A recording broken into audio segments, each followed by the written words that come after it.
Hey, what's going on, SMT Nation? It's your boy, the SMT. I hope this video finds you well. I hope everything is going great for you. Obviously, tons of news happening in wireless. I like to keep you guys informed, so we're keeping the videos coming fast and furious for you guys here on the SMT YouTube channel. First item in today's video we're going to take a look at is a device that is going to be offered at the Big Red Carrier. Verizon will be selling the Motorola One 5G ultra wideband. Also including nationwide 5G compatibility. So this is going to cover all angles of the 5G access on the Verizon wireless network. It's actually one of the first devices sold at Verizon with all 5G features, the ultra wideband and the nationwide 5G, which is their sub 6 gigahertz, fully baked into the device, out of the box, ready to go. So no software updates needed. It's ready.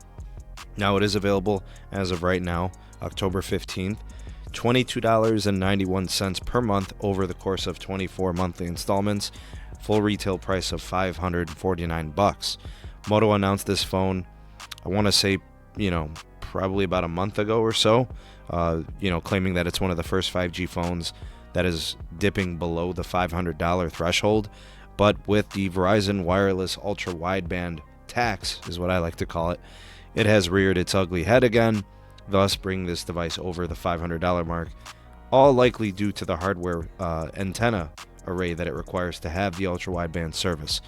So this phone's coming in at $549. A 6.7-inch display with 90 Hz refresh rate, 5,000 mAh battery with turbocharged power to kind of highlight some of the things that the phone could do. You'll see the multi-camera setup there on the back for the rear shooters. They also have a trade-in deal. You can get it for free in the form of bill credits with a trade-in. Check it out if you're interested in this. But here we go with some more affordable 5G phones. This will obviously get more people into the 5G mode and getting them thinking about future upgrades and phones that are future-proof moving forward. So in the comment section, let me know if you're interested in this phone, if you're on the Big Red Carrier or you're thinking about switching, if this is going to help you make that take that plunge. All right, next story. This one is coming out of AT&T and Dish. All right, so this situation is kind of funny. Continues to be an ongoing thing. Why? I have no idea. The DOJ has officially shot down a satellite TV merger attempt between DirecTV and Dish Network. Again, so this is not the first time this has happened. This story coming from Josh Kosman. I think this was the New York Post. Anyways, regulators are not going to let this happen. There's not a possibility in the world. I think this is going to happen anytime soon. It's not the first time it's been shot down either. That being said, it could be something to revisit in the future, as some of the citing on the reasons as to why this is the case, why it's being shut down, is regulators are saying that until 5G becomes more readily available in rural America, they're not going to allow this to happen. So there are concerns in pricing, especially in rural America and tribal lands across the country. A situation where these companies could, like Dish and DirecTV merging, they'd be in a very powerful place, where they don't have to compete with one another now merged. They'd be controlling a large chunk of the market under one roof. So pricing would become a serious concern. AT&T is apparently auctioning DirecTV as of right now. I've been following the story closely, but I haven't really overreacted to it because I want to see some things kind of happen first. But that being said, it appears there is an auction process going on. AT&T is going to definitely take a hit on this investment. This completely backfired. They spent over $60 billion on DirecTV in 2015. This is, any way you slice it, a bad investment. They're going to be taking a huge hit on this. And they're going to get less than half the money. Some people are speculating they might get a third of the money that they put into it. So, if they spent 60 or 67 billion on this and they get like 20 billion, I think that's realistic. Some are saying even less. So, they've got to reduce their debt load. They need to spend on their winning segments of their business. I think specifically mobility is where their money lies. They should be looking at this. So, C-band auction up and coming. They're going to want to get involved. It's the future of wireless, and 5G lies in that auction. The next several years will be dictated by C-band deployment. So, they're going to have to find a way to free up money and reduce that debt load so they can continue to thrive in wireless, and that's where they butter their bread for sure. So we'll see what happens. I am tracking that news. let's go ahead and let's stick with AT&T for this one. So AT&T's Q3 earnings are upcoming. They were officially announced for October 22nd for the announcement.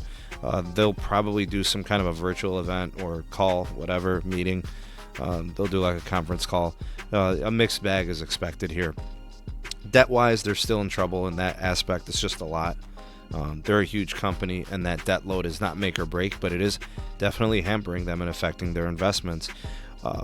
Our expectation is that mobility will continue to thrive. Fiber is going to be a big piece of what they do in their business moving forward. That is a very high customer satisfaction rate segment of the business, and it's also very profitable.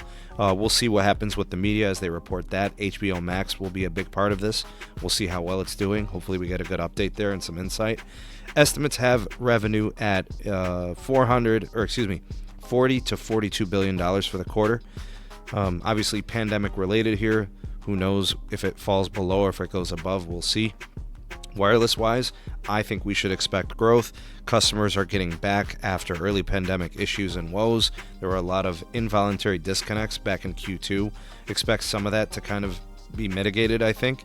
Some of them returning. Also, T-Mobile and Sprint merger transplants. I think, expect a ton of people, confirmed to switch to AT&T, whether it's, former T-Mobile customers switching because of service-related issues, or if it's Sprint-related issues in the migration process, whatever, the situation may be. I do think there's going to be a good wireless of net gains for AT&T. My predictions, I think their churn rate's going to be pretty good here. Unless there's more pandemic-related issues, we'll have to wait and see. But Q2 was bad, and we're expecting Q3 to be much better for AT&T. We'll see how the media side did. That's definitely had its issues in the past in recent quarters. We'll see if they're getting on track there. I think the wireline, they've had issues in some quarters as well. We'll see what happens there. And then, of course, wireless, the expectation is that it's probably going to do well, I think. I'd love to hear what you have to say. So give me your thoughts and opinions on the Motorola One. If you're interested in that phone, yes or no. If so, how come? All right. Tell me about your thoughts on the DOJ shooting down DirecTV and Dish trying to merge. Give me your thoughts and opinions there. And then lastly, give me your predictions. What is AT&T going to be doing for Q3? Lay them all out there. Give me the pulse of the people, the voice of the SMT Nation. Let your voice be heard. Thank you all for watching. Do me a solid. Give this video a like. Give this video a share. Appreciate it very much. You help the channel out tremendously if you do that. Check out the links in the description box, all the things going on with the channel. Appreciate it very much. I wish you all wealth. I wish you all wealth. Have a great rest of the day, and we'll catch you on the next video. Peace.